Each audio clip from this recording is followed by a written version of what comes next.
somebody who has a science degree in psychology and has lived already 30 years with ADHD, I do believe that we are overly medicated and underly informed. I also really need to help people, so I'm gonna make this video with the intention of having at least one person or one child feel more empowered and better about themselves. You can take the information as you wish.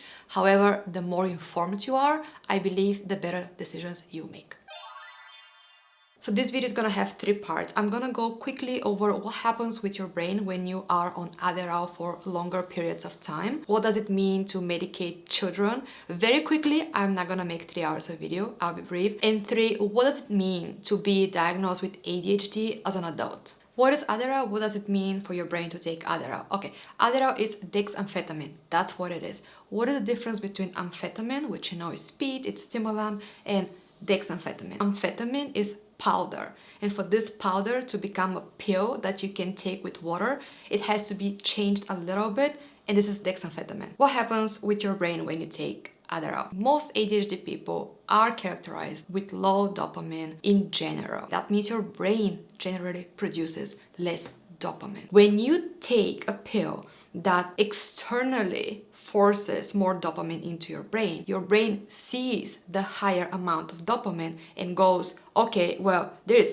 plenty of dopamine, I'm going to produce even less. So you end up needing the pills even more because now your brain is producing even less dopamine. And this physiological addiction grows into psychological addiction because the more you take the pills, the more you need them, because you start to believe, and somehow you are correct to believe, that you're incapable of performing those tasks without the pills. What happens when we medicate children? First of all, children are curious, they are little explorers, they want to learn, they ask questions all the time, they want to know, they want to understand. But we make them sit in a chair, listen for extended amount of time to somebody talking to them information that is inadequate to their life, and then we make them go home, write homeworks, or take extra classes to be at the same level, to perform at the same level as everybody else.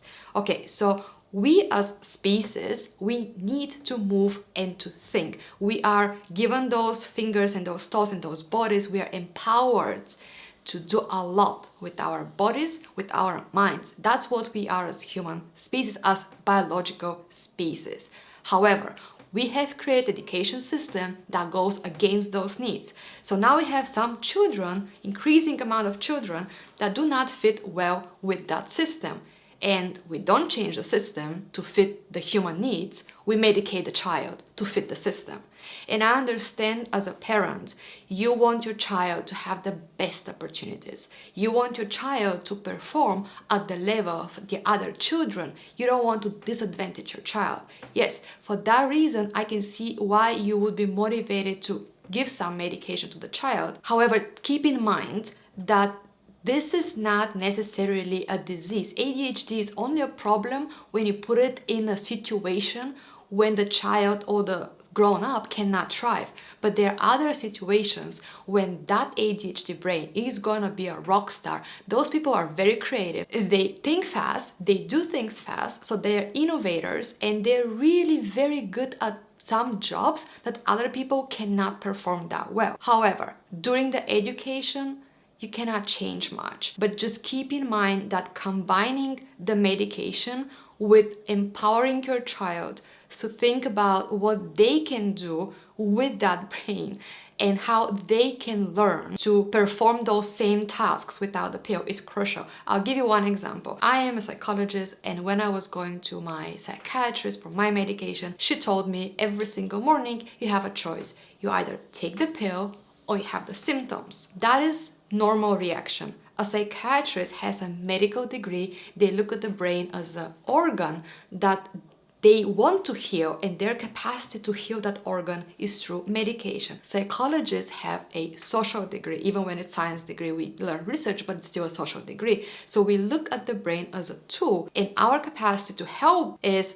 to heal the mind and encourage the people to work together with that tool through strategies and tips. So neither of those is better or worse, but combining them is the most efficient way to deal with this. And to those of you who have already started taking Adderall and realize the change, I'm gonna say the following. When I took my first Adderall, I still remember that day as it was yesterday, because that was the first time in my life where I could go through a paragraph. It was like that big of a paragraph. I could go through the whole thing and only think about what I'm reading. It was cognitive neuroscience. I loved the course. I was intrinsically motivated to read and to study this. I really wanted to be focused, but I couldn't. I was all over the place until I took my Adderall, and then I was like, wow. After the end of the paragraph and realizing that the only thing I was doing was reading and not thinking about 500 other things at the same time, I was like, damn, is that how people are? Is that how normal people are? I was surprised by this experience. And this is what I recommend to people when your symptoms are severe and they interfere with your life. Look at the pill as a tool, as something that can help you experience focus, experience control, experience better sleep, and look at this experience as an opportunity to learn those skills at the beginning with the help of medication, but over time reducing the medication and maybe one day not even needing the medication. Because if you are exposed to skill through the pill, then using neuroplasticity can help you learn those skills to a level that allows you to deal with life without the pills anymore. Now, what happens when you're diagnosed with ADHD in your adult life? Well, you've spent 30, 40, 50 years with those symptoms. You are born that way. This is who you are.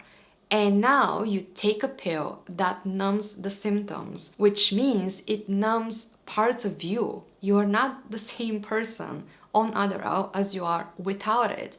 And when you have spent your entire life this way, then the Adderall way doesn't feel you. It just feels like a different person, and it can be overwhelming, and it can also create a lot of self-doubt, because then you start thinking, where is my personality? Where is me? And where is the symptom? So for those people, I just really want to emphasize again how a disorder becomes a disorder only when it really interferes with your life, where it's on your way to achieve and to function properly. So eventually, if you're really disturbed by your symptoms, look at Adderall as allowing you to be more in control, as allowing you to live a better life, to improve the quality of your life. But you're still the same person, so you also want to meet that Adderall in the middle. You don't want to be completely dependent and complacent to it. So look at Adderall as a support system, but do not forget that you are the creature with these very powerful cognitive abilities. You are capable of learning new skills. You are capable of improving. You may need the Adderall to get you started, and you may need Adderall for the rest of your life on some days, but it's very unlikely that you need it every single day if you combine the pills with personal effort, learning strategy and tips, and just remembering that there are pros to your ADHD brain as well. You're very creative, you think fast, you do think fast, you see connection between things that other people don't see. And many famous artists have been diagnosed with ADHD. It just comes with pros and cons on its own. Don't hate it, don't hate your symptoms. Find the balance between medication and tools to work together so that you stay you and you continue to thrive as you. I also made a video about ADHD and dopamine. I think it can really help you understand the connection and can help you make some sense to some of your symptoms. And I also have a video where I explain how I deal with ADHD without medication, and maybe that's gonna help you as well. Either way, thank you for listening, and I'll see you there. Bye.